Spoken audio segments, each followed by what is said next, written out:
টানা বৃষ্টিতে উপকূলীয় বিভিন্ন জেলায় জলাবদ্ধতা, বিপর্যস্ত জনজীবন। ফেনীতে বাঁধ ভেঙে ৩৫টি গ্রাম প্লাবিত। যে পানিগুলো যাইতেছে এখন আমাদের বাড়ি ঘরে থাকা বহুত কঠিন হয়ে গেছে। যারা যাবে অথবা আশ্রয় কেন্দ্র না, এখানে একটা আশ্রয় কেন্দ্র আছে অনেক দূরে।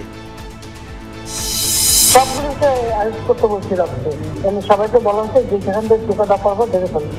নাম্বার নির্দেশনা দেওয়া আছে, ওপেন নির্দেশনা দিয়ে দিচ্ছে। এখন লেটার লিখবেন, ব্যবহার করবে, যেখানে পাবে সেটা গুলি করবে। অভ্যুত্থান দমনে পুলিশকে প্রাণঘাতী অস্ত্র ব্যবহারের নির্দেশ দিয়েছিলেন শেখ হাসিনা। অডিও ভেরিফাই করে জানালো বিবিসি। ট্রাইব্যুনালে উপস্থাপনের পরিকল্পনা। দেশের এই সকল স্থাপনাগুলো ধ্বংসের নির্দেশ তিনি দিয়েছিলেন তার দলকে, যেন এই দায় ছাত্রদের উপরে দেওয়া যায়। চার্জ গঠন যদি ট্রাইব্যুনাল করে থাকেন তাহলে এটিকে আমরা সাক্ষ্য হিসাবে এক্সিবিট করার জন্য ট্রাইব্যুনালের কাছে প্রার্থনা করব। সংস্কার ও বিচার একসাথে চলতে বাধা নেই বললেন মির্জা ফখরুল। গণহত্যায় জড়িতদের বিচার দাবি। সংস্কার এবং নির্বাচন এর মধ্যে কোনো কন্ট্রাডিকশন নেই, দুটো একসাথেই চলবে। জুলাই গণ অভ্যুত্থানে দেশ জুড়ে প্রাণ দিয়েছে ছাত্রদলের ১৪৪ নেতাকর্মী। কর্মসূচিতে যোগ দিলেও কৌশলগত কারণেই নেতৃত্বে আসেনি সংগঠন, দাবি নেতাদের। শুল্ক ইস্যুতে যুক্তরাষ্ট্রের সাথে আলোচনার দিকে তাকিয়ে ব্যবসায়ী ও রফতানিকারকরা। সমঝোতা না হলে তৈরি পোশাক খাতে বিপর্যয়ের শঙ্কা। ইউএস মার্কেট যদি সংকুচিত হয়ে যায় তাহলে হবে কি, এই ফ্যাক্টরিগুলো যাদের সক্ষমতা আছে ২-৩ মাস টিকে থাকার, তারা করবে যে অন্য মার্কেট যাবে। তখন হবে কি, কম্পিটিশনটা হবে ফিয়ার্স।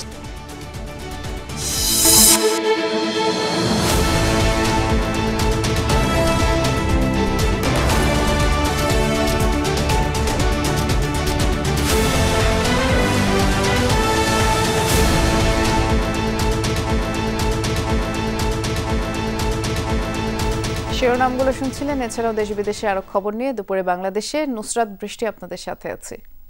মৌসুমী বায়ুর প্রভাবে আজও দেশের বিভিন্ন জেলায় বৃষ্টি হচ্ছে, কোথাও কোথাও জলাবদ্ধতা দেখা দিয়েছে। টানা বৃষ্টির সাথে উজান থেকে নেমে আসা ঢলে ফেনীর মুহুরী, কহুয়া, সেলোনিয়া নদীর 15টি স্থানে বেড়িবাঁধ ভেঙেছে। ফুলগাজী, পরশুরাম উপজেলার অন্তত ৩৫ গ্রাম প্লাবিত হয়েছে। দোকানপাট, ঘরবাড়ি পানিতে নিমজ্জিত। যান চলাচল বন্ধ হয়েছে। ফেনী পরশুরাম সড়কে চরম ভোগান্তি পোহাতে হচ্ছে দুর্গত এলাকার বাসিন্দাদের। পানি উন্নয়ন বোর্ড জানিয়েছে, ভাঙনের পাশাপাশি কোথাও কোথাও বেড়িবাঁধের উপর দিয়েও নদীর পানি প্রবাহিত হচ্ছে। বল্লামুখায় ভারত অংশে বাঁধ ভেঙে বাংলাদেশ অংশে পানি ঢুকছে। জেলা প্রশাসক জানায়, এর মধ্যে ১৩১টি আশ্রয় কেন্দ্র খোলা হয়েছে। এদিকে গত দুদিনের বৃষ্টিতে ফেনী শহরের বিভিন্ন এলাকায় এখনও জলাবদ্ধতা রয়েছে। আগে যেরকম বৃষ্টি হয়েছে, পানি হয়েছে, এখনো সেরকম হইতেছে। যে পানিগুলো যাইতেছে এখন আমাদের বাড়ি ঘরে থাকা বহুত কঠিন হয়ে গেছে। আমাদের বাড়ি ওদিকে এখন যাওয়ার মতো কোনো অবস্থা নাই, যে উপজেলা যাবে অথবা আশ্রয় কেন্দ্র না, এখানে একটা আশ্রয় কেন্দ্র আছে অনেক দূরে। ভারী বর্ষণে চট্টগ্রাম মহানগরীর নিচু এলাকাতেও জলাবদ্ধতা দেখা দিয়েছে। গতকাল থেকে বৃষ্টি শুরু হলেও আজ সকাল থেকে তার মাত্রা বেড়েছে। এতে করে স্কুল কলেজের শিক্ষার্থী, কর্মস্থলমুখী মানুষ সবাই ভোগান্তিতে পড়েছেন। বৃষ্টির সাথে জোয়ারের পানি যুক্ত হওয়ায় আগ্রাবাদ, বাকলিয়া সহ বিভিন্ন এলাকা তলিয়ে আছে। শুধু মহানগর নয়, আশপাশের অনেক উপজেলার নিম্নাঞ্চল প্লাবিত হতে শুরু করেছে। বাড়ছে নদ নদীর পানি। বরিশাল নগরীর Nabagram road, college Avenue, Bogura road সহ বিভিন্ন এলাকা জলমগ্ন। কোথাও কোথাও দোকানপাটে পানি ঢুকেছে। সোমবার থেকে থেমে থেমে বৃষ্টি হচ্ছে বরিশালে। জলাবদ্ধতার জন্য নির্মাণাধীন ড্রেন এবং পানি নিষ্কাশনের খালগুলো ভরাট হয়ে যাওয়াকে দায়ী করছেন স্থানীয়রা।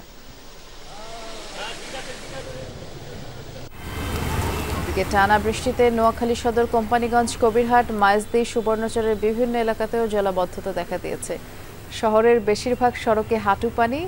বাসা বাড়িতে ঢোকায় ভোগান্তিতে পড়েছেন বাসিন্দারা। বৈরী আবহাওয়ার কারণে 4 উপজেলায় মাধ্যমিক বিদ্যালয়ের পাঠদান ও পরীক্ষা বন্ধ ঘোষণা করা হয়েছে। আজ সকাল 6টা পর্যন্ত পূর্ববর্তী 24 ঘন্টায় নোয়াখালীতে 208 মিলিমিটার বৃষ্টিপাত হয় বলে জানায় আবহাওয়া অফিস।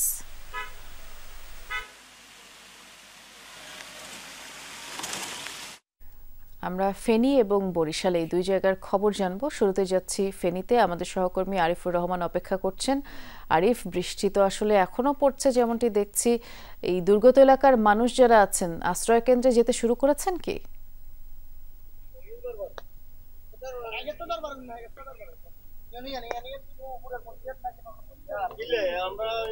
আরিফ শুনতে পাচ্ছেন?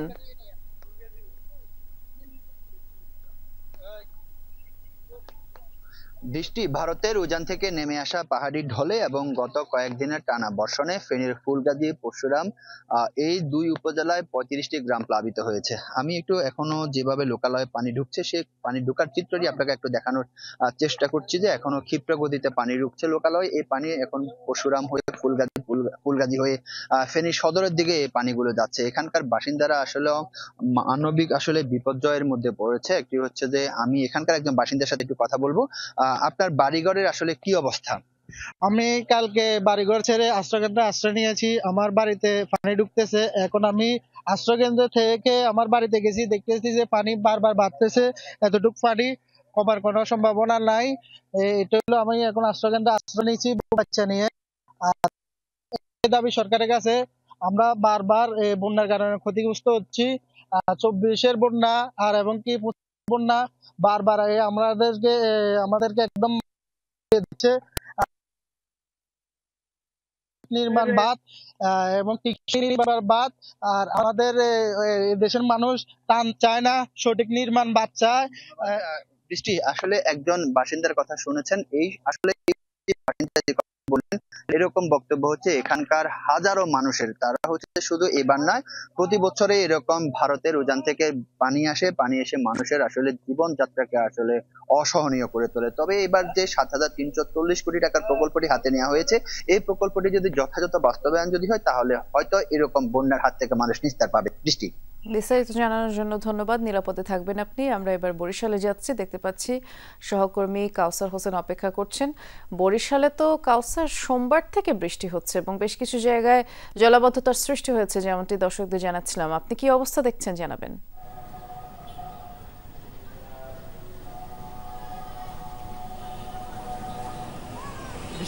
বরিশালের বেশ কিছু প্রধান সড়কেই কিন্তু পানি জমে আছে এবং এই পানি নামতে পারছে না, কারণ নগর জুড়ে বিভিন্ন জায়গায় ড্রেনের নির্মাণ কাজ চলছে এবং বেশ কিছু ড্রেনের যে বিগত দিনে সিটি কর্পোরেশন থেকে যে জানানো হয়েছিল যে নগরীতে যে ড্রেনেজ ব্যবস্থা রয়েছে সেটি একটির সাথে আরেকটির সংযোগ না থাকার কারণে কিন্তু পানি জমছে। এবং গত 2 দিন বা 3 দিনের যে ধীরে ধীরে বৃষ্টি, গুড়ি গুড়ি বৃষ্টি হয়, কখনো ভারী বৃষ্টি হয় এবং এই বৃষ্টি এবং জলাবদ্ধতা দুই মিলিয়ে নগরবাসীর ভোগান্তি চরমে। বিশেষ করে যারা স্কুলগামী, কলেজগামী শিক্ষার্থীরা রয়েছে, আপনি জানেন যে বিভিন্ন স্কুল কলেজে পরীক্ষা চলছে এবং পরীক্ষার্থী যারা আছে তারা সবচেয়ে বেশি ভোগান্তিতে পড়েছে। তবে এই যে সমস্যা বা যে দুর্ভোগ যেটি প্রতি বছরই হচ্ছে, বৃষ্টি হলেই এই ভোগান্তিতে শিকার হন, এই ভোগান্তি নিরসনের সিটি কর্পোরেশনের পক্ষ থেকে বিভিন্ন সময় কিন্তু আশ্বাস দেওয়া হচ্ছে, নগরবাসীকে আশ্বাস দিচ্ছেন গণমাধ্যম যখন তাদের কাছে জানতে চাচ্ছে যে এই ভোগান্তি থেকে নগরবাসী কবে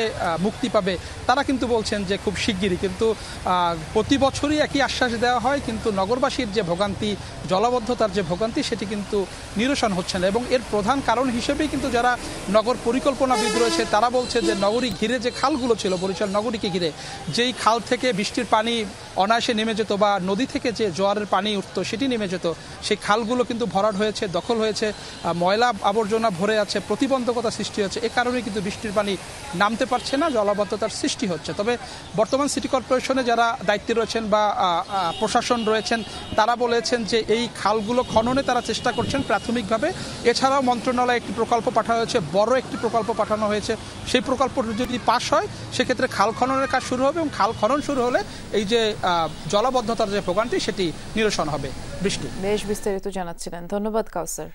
রাজধানীতে থেমে থেমে বৃষ্টি হচ্ছে, টানা বর্ষণে নগরবাসী ভোগান্তিতে পড়েছে, যানজটেরও সৃষ্টি হয়েছে, যার ফলে জনদুর্ভোগ দেখা দিয়েছে। আগামীকাল থেকে ঢাকায় বৃষ্টিপাতের পরিমাণ কমে আসতে পারে বলে আবহাওয়া অফিস জানিয়েছে। দেশব্যাপী অতি ভারী বর্ষণের আর শঙ্কা নেই। গত 24 ঘন্টায় ফেনীতে সর্বোচ্চ 399 মিলিমিটার বৃষ্টিপাত হয়েছে, ঢাকায় হয়েছে 77 মিলিমিটার। আগামীকাল থেকে ফেনী, নোয়াখালী অঞ্চলের বৃষ্টিপাতও কমে আসবে বলে আবহাওয়া কর্মকর্তা জানিয়েছেন এবং বৃষ্টিপ্রবণ মাস হওয়ায় পুরো মাস জুড়েই বৃষ্টির প্রভাব থাকতে পারে বলে আবহাওয়াবিদ তরিফুল নেওয়াজ কবির জানিয়েছেন। সারাদিন বৃষ্টি হইলে তো আসলে জামাল আমাদের জন্য দৈনন্দিন জীবনের যে কাজগুলো করি এগুলাতে অনেক সমস্যা পড়ে যায়। যে কোনো জায়গায় মুভমেন্ট করা, এটা তো একটা বৃষ্টি, টানা বৃষ্টির মধ্যে সমস্যা। জুলাই এবং আগস্ট মাস হচ্ছে, বিশেষ করে জুলাই মাসটা হচ্ছে বাংলাদেশের সবচেয়ে বৃষ্টিবহুল মাস 12 মাসের ভিতরে। তো বর্ষাকালে বৃষ্টি হবে এবং সবচাইতে বৃষ্টিবহুল মাসে বৃষ্টি হবে, এটাই স্বাভাবিক। আজকের পর থেকে বৃষ্টিপাত অনেকটাই কমে আসবে, তবে সে রংপুর বিভাগে আপনার বৃষ্টিপাতের প্রবণতাটা আরেকটু বৃদ্ধি পেতে পারে। আমরা ধানমন্ডি এলাকার চিত্র দেখব। আমাদের সহকর্মী ভাস্কর ভাদুরী আমাদের জন্য অপেক্ষা করছেন। ভাস্কর, সকালবেলা তো গণপরিবহনের একটি সংকট ছিল এবং বৃষ্টি পড়লে যেমনটি দেখা যায় যে বেলা বাড়ার সাথে সাথে সড়কে দুর্ভোগও বাড়ে, যানজটও বাড়ে। এই ধানমন্ডি এলাকার কি অবস্থা দেখছেন একটু জানাবেন।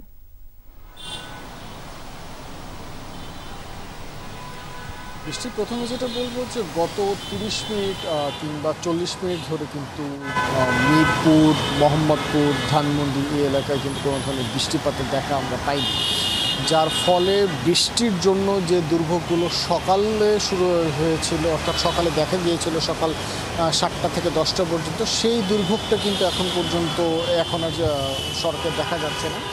ধানমন্ডি 27 নম্বর যে মোড়, সেই মোড়ের সামনে ওভারব্রিজে আমরা দাঁড়িয়ে রয়েছি, সেখানে দেখতেই পাচ্ছেন যে যানবাহনের খুব একটা জটলা কিন্তু নেই, এবং একই চিত্র কিন্তু আমরা দেখে এসেছি মিরপুর 10 নম্বর, কাজীপাড়া, শেওড়াপাড়া এই এলাকাগুলোতে। এবং একই সাথে আরেকটি বিষয় যুক্ত করতে চাচ্ছি যে টানা বৃষ্টি হলে শহরের যেসব এলাকা আর কি জলাবদ্ধতা হয়ে থাকে, সেই সব এলাকাতেও কিন্তু জলাবদ্ধতার কোনো চিত্র আমরা পাইনি।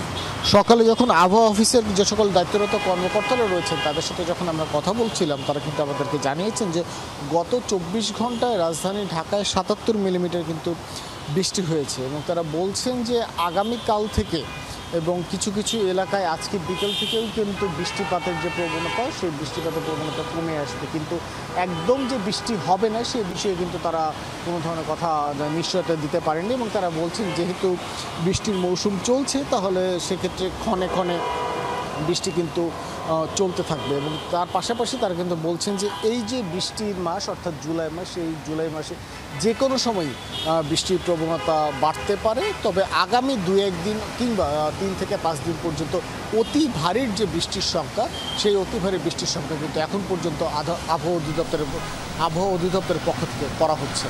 বৃষ্টি বেশ বিস্তারিত জানাচ্ছিলেন, ধন্যবাদ ভাস্কর। গত বছরে গণ অভ্যুত্থানে ছাত্র জনতার উপর মারণাস্ত্র ব্যবহারের নির্দেশ দিয়েছিলেন তৎকালীন প্রধানমন্ত্রী শেখ হাসিনা। এমন একটি অডিও রেকর্ডিং এর সত্যতা নিশ্চিত করেছে বিবিসিআই। চলতি বছরের মার্চ মাসে অনলাইনে ফাঁস হয় গেল 18 জুলাইয়ের অডিও কলটি। সেখানে অজ্ঞাত এক সিনিয়র সরকারি কর্মকর্তার সাথে কথা বলতে শোনা যায় শেখ হাসিনাকে। বিক্ষোভকারীদের উপর মারণাস্ত্র ব্যবহার এবং যেখানেই আন্দোলনকারীদের পাওয়া যাবে গুলি করার নির্দেশ দেন তিনি। ব্রিটিশ গণমাধ্যম বিবিসির অডিও ফরেন্সিক বিশেষজ্ঞ টিম এয়ারশটের মাধ্যমে ওই রেকর্ড যাচাই করেছে। স্বরের ভঙ্গি, শ্বাস প্রশ্বাসের আওয়াজ সহ বিভিন্ন বিষয় পরীক্ষার পর নিশ্চিত হয়েছে কোনো অংশই এডিটেড বা সম্পাদনকৃত নয়। এয়ারশট জানিয়েছে ব্যাকগ্রাউন্ড সাউন্ড থেকে ধারণা করা যায় মোবাইলের স্পিকার অন করা অবস্থায় কথা হয়েছে। মানবতা বিরোধী অপরাধ ট্রাইব্যুনালের প্রসিকিউটর বলেছেন বিবিসির ভেরিফিকেশন এই ফোনালাপের স্বচ্ছতা বাড়াবে। ডকুমেন্ট আকারে এটি আদালতে উপস্থাপন করা যাবে। জুলাই গণঅভ্যুত্থান চলাকালে সাবেক প্রধানমন্ত্রী শেখ হাসিনা সে লেথাল উইপেন ব্যবহার করে নিরস্ত্র মানুষকে নির্মমভাবে হত্যার নির্দেশ দিয়েছিলেন। কি পয়েন্ট ইনস্টলেশন, দেশের এই সকল স্থাপনাগুলো ধ্বংসের নির্দেশ তিনি দিয়েছিলেন তার দলকে, যেন এই দায় ছাত্রদের উপরে দেওয়া যায়। টেলিফোন কনভারসেশনের এই অডিও রেকর্ড তদন্ত সংস্থার হাতে এসেছে। তদন্ত সংস্থা যথাযথ কর্তৃপক্ষের নিকট থেকে তার ভেরিফিকেশন করে দেখেছেন যে এটা জেনুইন, এটি আসামি শেখ হাসিনার ভয়েস। চার্জ গঠন যদি ট্রাইব্যুনাল করে থাকেন, তাহলে এটিকে আমরা সাক্ষ্য হিসাবে এক্সিবিট করার জন্য ট্রাইব্যুনালের কাছে প্রার্থনা করব। শেখ হাসিনা গণহত্যার জন্য দায়ী বলে মন্তব্য করেছেন বিএনপি মহাসচিব মির্জা ফখরুল ইসলাম আলমগীর। বলেছেন, গণহত্যার দায়ে শুধু শেখ হাসিনা নয়, আওয়ামী লীগেরও বিচার হওয়া উচিত। সকালে রাজধানীর নিউরোসায়েন্স হাসপাতালে চিকিৎসাধীন বিএনপি চেয়ারপারসনের উপদেষ্টা ডাক্তার আব্দুল কুদ্দুস ও ডাক্তার সিরাজউদ্দিনের শারীরিক অবস্থার খোঁজ খবর নেন তিনি। বলেন, ফ্যাসিবাদের পক্ষে যারাই কাজ করেছে তাদেরও শাস্তি হওয়া উচিত। দেশকে সঠিক পথে নেওয়া সব রাজনৈতিক দলের দায়িত্ব উল্লেখ করে মির্জা ফখরুল বলেছেন, সংস্কার ও বিচার একসাথে চলতে বাধা নেই। রাজধানীর আরেকটি হাসপাতালে চিকিৎসাধীন সঙ্গীত শিল্পী ফরিদা পারভিনকে বিএনপি চেয়ারপারসন খালেদা জিয়া ও ভারপ্রাপ্ত চেয়ারম্যান তারেক রহমানের পক্ষ থেকে আর্থিক সহায়তা পৌঁছে দেন মির্জা ফখরুল ইসলাম আলমগীর। শেখ হাসিনা তিনি এককভাবে আমি মনে করি যে responsible for the killing of thousands of people এবং যেন টর্চার নিপীড়নের জন্য তিনি দায়ী। সুতরাং তার বিচার ইতিমধ্যে শুরু হয়েছে। আমরা আশাবাদী তার তিনি এবং তার সঙ্গে যারা এই হত্যাকাণ্ডের সঙ্গে, গণহত্যার সঙ্গে এবং এই ফ্যাসির আক্রমণের সঙ্গে জড়িত তাদের প্রত্যেকেরই বিচার হবে। 24-এর গণ অভ্যুত্থানে দেশজুড়ে ছাত্রদলের 144 জন নেতাকর্মী নিহত হয়েছেন। দলের নেতারা বলছেন, আন্দোলনের শুরুতে নৈতিক সমর্থন থাকলেও 8 জুলাই থেকে সরাসরি কর্মসূচিতে যোগ দেন নেতাকর্মীরা। কৌশলগত কারণেই সামনের নেতৃত্বে আসেনি ছাত্রদল। আর সে সময়ের কর্মপন্থা নিয়ে সংগঠনের সভাপতি ও সাধারণ সম্পাদকের সাথে কথা বলেছেন আমাদের সহকর্মী সাইফুদ্দিন রবিন। জুলাই গণ অভ্যুত্থানের সূচনা ছাত্রদের যৌক্তিক কোটা সংস্কারের দাবি ঘিরে রাজশাহী আর ঢাকা বিশ্ববিদ্যালয়ের উত্তাপ ছড়িয়ে পড়ে গোটা দেশের সবগুলো ক্যাম্পাসে। ছাত্রদের কোনো ক্রেডিট দিতে চাচ্ছে না। আমরা চাই এই একটি যৌক্তিক আন্দোলনের শেষ পরিণতি হোক। শুরু থেকেই বিএনপির ছাত্র সংগঠন জাতীয়তাবাদী ছাত্রদল এই আন্দোলনে সমর্থন দিয়ে আসছিল। ছাত্রদল বলছে, আন্দোলনের যৌক্তিকতা বিবেচনায় যার যার মতো অংশগ্রহণের নির্দেশনা ছিল নেতাকর্মীদের প্রতি। পার্শ্ববর্তী ঢাকা কলেজ সহ 5 কলেজ অপর শিক্ষা প্রতিষ্ঠান যারা রয়েছে তাদেরকে নির্দেশনা প্রদান করেছে, তোমরা এখানে পারো নিজ শিক্ষা প্রতিষ্ঠানে যেখানেই এই কোটা সংস্কার আন্দোলন সংগঠিত হবে সেখানে তোমরা অংশগ্রহণ করবে। কোটা সংস্কার থেকে সরকার পতনের এক দফা আন্দোলনে জাতীয়তাবাদী ছাত্রদল হারায় তার 144 জন নেতাকর্মীকে। 16 জুলাই আন্দোলন চলাকালীন চট্টগ্রামের মুরাদপুরে বেপরোয়া গুলিতে ওয়াসিম আকরাম নিহতের মধ্য দিয়ে যার সূচনা। বাংলা ব্লকেট কর্মসূচি চলাকালীন থেকে ছাত্রদল আর মৌন সমর্থক থাকেনি। 17 তারিখ আপনি জানেন যে ঢাকাতে বড় পরিসরে যে মিছিল মিটিংগুলো হয়েছিল সেখানে বাংলাদেশ জাতীয়তাবাদী ছাত্রদলের 3 জন নেতাকর্মী শহীদ হয়েছিল। 18 তারিখ আপনি জানেন যে বাড্ডাতে এবং রামপুরাতে গুলিবিদ্ধ হয়েছে, সেখানেও ছাত্রদলের নেতাকর্মী শহীদ হয়েছে। এই সংখ্যাটা 144 এর মতো। 16 তারিখের পর থেকে আসলে আমাদের কোনো নেতাকর্মী ফ্রন্ট লাইন ব্যতীত আর কোথাও ছিল না, একদম পিছনের থেকে সামনে চলে আসছে ওয়াসিম শহীদ হওয়ার পর থেকে। ভারপ্রাপ্ত চেয়ারম্যান মহোদয় বলেছেন এবং এখানে যারা নাহিদ আসিফ যারা রয়েছে তারাও বলেছে যে ছাত্রদলের ভাইটাল পোস্টধারী কাউকে যেন এখানে কিংবা সরাসরি ঢাকা বিশ্বের ছাত্রদলের যারা রয়েছে তাদেরকে যেন সমন্বয়ক হিসাবে যেন সামনের সারিতে রাখা যেন না হয়। এটা আন্ডারস্ট্যান্ডিং এর মাধ্যমে।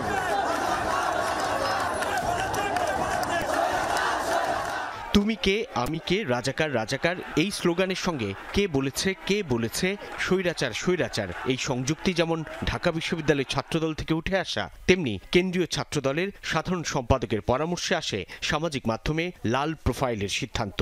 বাংলাদেশ জাতীয়তাবাদী ছাত্রদলের নেতৃবৃন্দরাই প্রথম খুনি হাসিনাকে ঢাকা বিশ্ববিদ্যালয়ের ক্যাম্পাসে স্বৈরাচার বলার দুঃসাহস দেখিয়েছে। ধীরে ধীরে আন্দোলন যখন কোটা সংস্কার ছেড়ে সরকার পতনের আন্দোলনের রূপ নেয় তখন সবটুকু দিয়ে প্রতিরোধ গড়ে তোলার চেষ্টা করে ছাত্রদল। কেন্দ্রীয় নেতারাও জড়ান সরাসরি সংঘর্ষে। বহু নেতাকর্মীর মতো সংগঠনের সভাপতি সাধারণ সম্পাদকও হন আহত।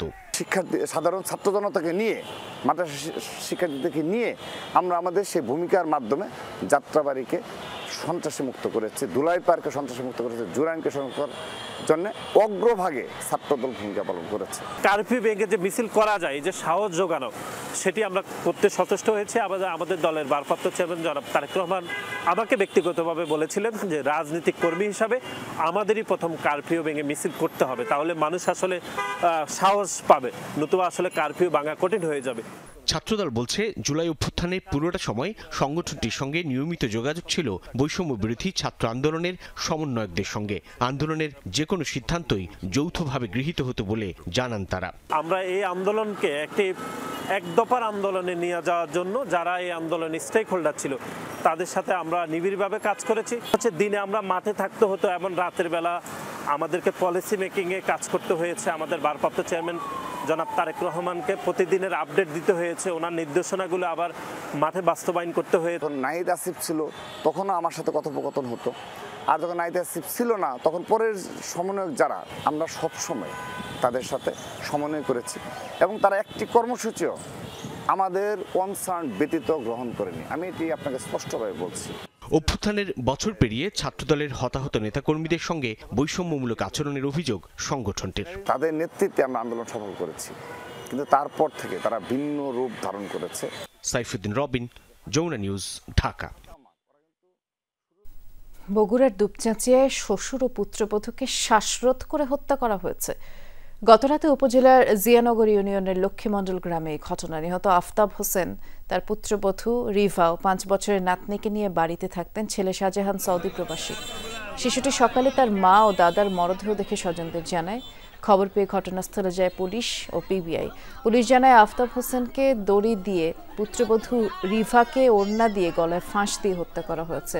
বাড়ির বিভিন্ন কক্ষ থেকে অর্থ স্বর্ণালংকার লুট হওয়ার প্রমাণ মিলেছে। তবে হত্যা ডাকাতির কারণে নাকি পূর্ব শত্রুতার জেরে তা তদন্ত করছে পুলিশ।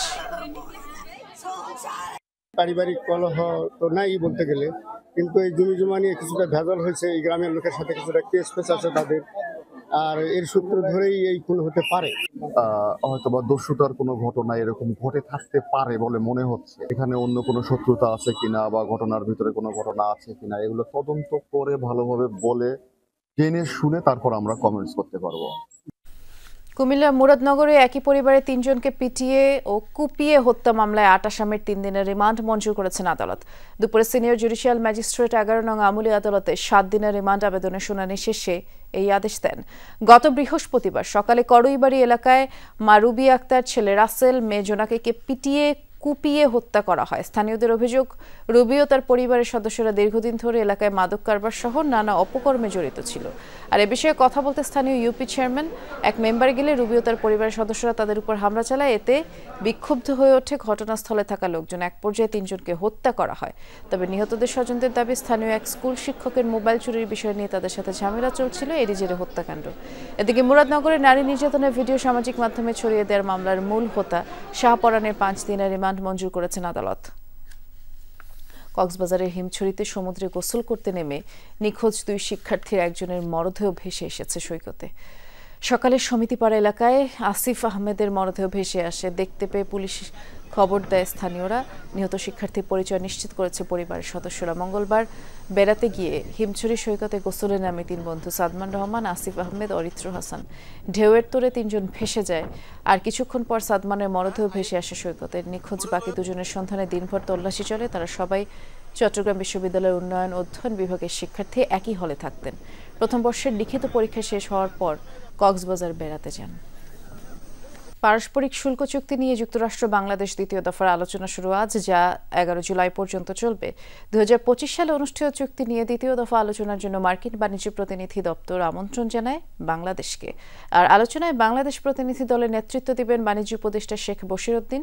আগে তিনি ওয়াশিংটন ডিসিতে অবস্থান করছিলেন। আর জাতীয় নিরাপত্তা উপদেষ্টা ডক্টর খলিলুর রহমান ঢাকা থেকে ভার্চুয়ালি যোগ দেবেন। বাণিজ্য সচিব এবং এক অতিরিক্ত বাণিজ্য সচিব সহ জ্যেষ্ঠ কর্মকর্তারা এই আলোচনায় অংশ নিতে এরই মধ্যে ওয়াশিংটন পৌঁছেছেন। এর আগে 7 জুলাই প্রেসিডেন্ট ট্রাম্প 14টি দেশের নেতাদের কাছে শুল্ক হারের চিঠি পাঠায়। প্রথম দিকে আলোচনা শুরু করতে যাওয়া দেশগুলোর একটি বাংলাদেশ। 27 জুন অনুষ্ঠিত প্রথম দফা আলোচনার অগ্রগতির ভিত্তিতে এই চুক্তি দ্রুত চূড়ান্তের আশা করছে বাংলাদেশ। মার্কিন সরকারের উচ্চ শুল্ক নির্ধারণে দুশ্চিন্তা তৈরি হয়েছে। 35% বাড়তি শুল্কের কারণে প্রতিযোগিতার সক্ষমতা হারাতে হবে। গেল এপ্রিল মাসে শুল্কারোপের পর তা 3 মাসের জন্য স্থগিত করে ট্রাম্প প্রশাসন। আর এ সময় বিভিন্ন দেশের সাথে আলোচনা চলে, আর তাতে সুফলও পেয়েছে কয়েকটি দেশ। কিন্তু বাংলাদেশ সুবিধা করতে পারেনি। বিজিএমইএ বলছে স্বার্থ গোষ্ঠীকে অন্ধকারে রেখেই আলোচনা করছে সরকার। শুল্ক কমানো না গেলে মারাত্মক ক্ষতির মুখে পড়বে তৈরি পোশাক খাত।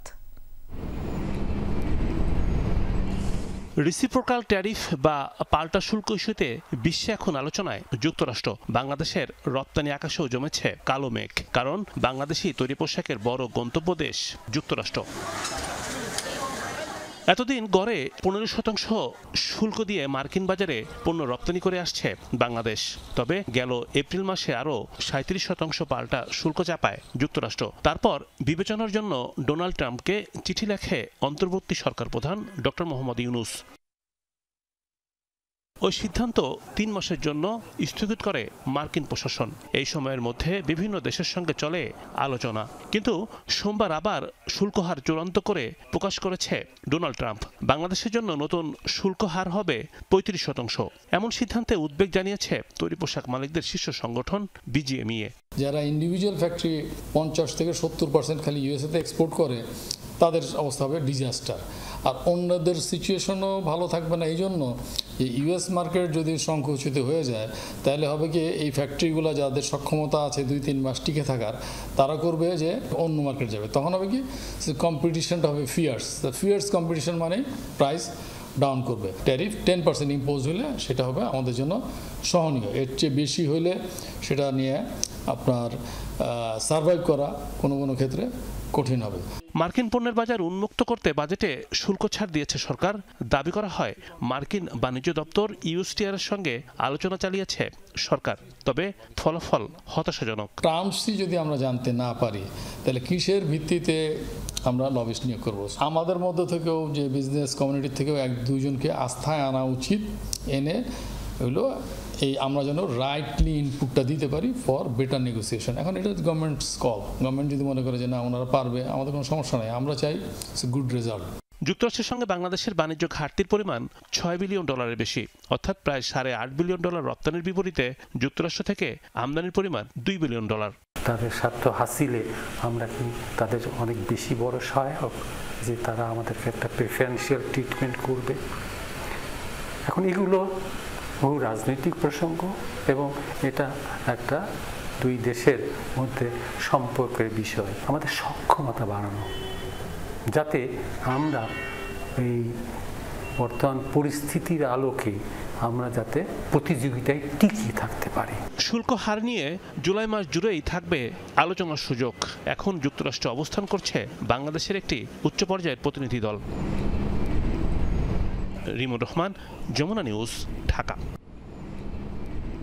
আর্থিক খাত ডিজিটালাইজেশন করলেই দুর্নীতি বন্ধ হবে না, দায়িত্বপ্রাপ্ত ব্যক্তিকেও সৎ হতে হবে। সামিটের উদ্বোধনী অনুষ্ঠানে এমন মন্তব্য করেছেন অর্থ উপদেষ্টা ডক্টর সালেউদ্দিন আহমেদ। বলেছেন, বিগত দিনে বাংলাদেশ ব্যাংক নিজের অর্থেরই নিরাপত্তা দিতে পারেনি। বক্তারা বলেন, বাংলাদেশের অর্থনীতি এগিয়ে যাচ্ছে, প্রতিষ্ঠানগুলোরও স্বচ্ছতা নিশ্চিত করতে হবে। ফিনান্সিয়াল রিপোর্টিং অ্যাক্ট বাস্তবায়ন করতে দ্রুত জনবল নিয়োগের প্রস্তাব উঠে আসে। এর পাশাপাশি দরকার পূর্ণ আর্থিক স্বায়ত্তশাসন। কারিগরি প্রযুক্তিগত সক্ষমতা বৃদ্ধির জন্য সরকার দাতা সংস্থাগুলোর কাছ থেকে বিশেষ কারিগরি ও আর্থিক সহায়তা প্রয়োজন। বলা হয়, এফআরসি, আইসিএবি, আইসিএমএবি সহ এসব পেশাদার প্রতিষ্ঠান একই মন্ত্রণালয় দ্বারা পরিচালিত হওয়া উচিত। অর্থনৈতিক সুশাসনের জন্য সংস্কার কার্যক্রম এগিয়ে নেওয়ার তাগিদ দেন বক্তারা।